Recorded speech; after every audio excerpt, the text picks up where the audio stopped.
ये उन बेरोजगार नौजवानों की कतार है जो नौकरी के लिए इजराइल जाने को तैयार हैं। युद्ध के दौर से गुजर रहे इजराइल में हालात खराब हैं, लेकिन इन नौजवानों के लिए इस बात से कहीं ज्यादा जरूरी है नौकरी हासिल करना।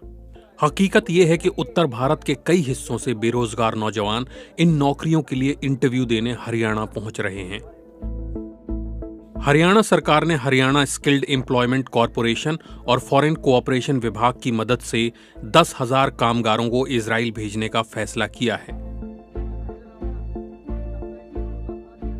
क्या करें, हरियाणा में बेरोजगारी की चरम सीमा पर पहुंच चुकी है, यही तो बात है। बताया था इजराइल के कंस्ट्रक्शन के लिए काम है और हरियाणा में रोहतक में फाइनल एंट्री होगी आपकी और वहीं सिग्नेचर होंगे। उन्होंने कहा एक तो पहले सिकर में एंट्री हुई थी और उसके बाद में उन्होंने बोला था एक रोहतक लास्ट एंट्री होगी, उसके बाद में कोई एंट्री नहीं है। वहाँ पे मेसन का काम दिया जाएगा और बोल रहे थे 1,37,000 सैलरी है और उसमें खाना आपका रहेगा। इजराइल गवर्नमेंट से भी 2 पार्ट्स में है, एक गवर्नमेंट से आए हैं और एक उनके जो प्राइवेट कॉन्ट्रैक्टर्स हैं।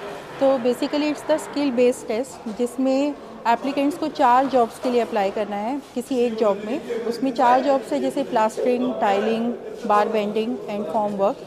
तो उसका स्किल टेस्ट यहाँ पर होगा and on the basis of that skill test उनका असेसमेंट किया जाएगा यहाँ पर। और उसके बाद जो कैंडिडेट सेलेक्ट होंगे उनको इजराइल भेजा जाएगा और उनका पैकेज 1.37 पर मंथ रहेगा। इजराइल और हमास के बीच जंग की वजह से इजराइल में कामगारों की कमी हो गई है। हालांकि विपक्षी दल इन नौजवानों को युद्ध में घिरे मुल्क भेजने को लेकर सरकार की आलोचना कर रहे हैं। दूसरी तरफ ऐसे नौजवान हैं जिन्हें इस बात से कोई खास फर्क नहीं पड़ता कि वो जहां जाने की कोशिश कर रहे हैं वहां हालात कितने मुश्किल हैं। युद्ध देखो, युद्ध को तो लड़ाई की तो ऐसी है, क्या पता मौत कहाँ कहीं भी हो सकती है। अगर किस्मत में यही मौत लिखी है जे कहीं भी हो सकती है। वो युद्ध अपनी जगह चल रहा है, लेकिन काम के लिए जब सरकार हमें भेज रही है तो वो अपनी पॉसिबिलिटी पे भी ले जाएगी ना। बोल रहे हैं कि भाई सेफ जोन में जाना पड़ेगा, सेफ जोन में ही रखेंगे।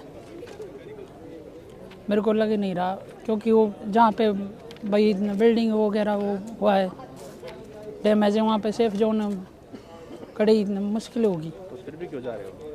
बस घर की हालात की वजह से सब कुछ जा रहा है भाई। हरियाणा के नौजवानों की शिकायत है कि सरकार ने सिर्फ हरियाणा के निवासियों को नौकरी देने का वादा किया था, लेकिन दूसरे राज्यों से भी यहाँ कई लोग अपनी किस्मत आजमाने चले आए हैं।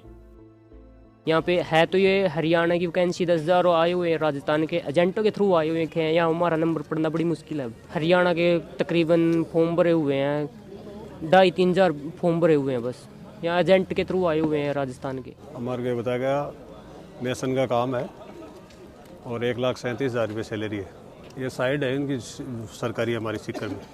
वहाँ पे जाके वो डॉक्यूमेंट दिए, उसमें लिस्ट में नाम आया, फिर इंटरव्यू देने लिए। सभी जगह से है, हरियाणा से जिन्होंने अप्लाई किया है HKRNL के थ्रू वो भी हैं और बाहर से भी हैं। राजस्थान के कैंडिडेट्स भी हैं और अदर उसके स्टेट्स के भी हैं।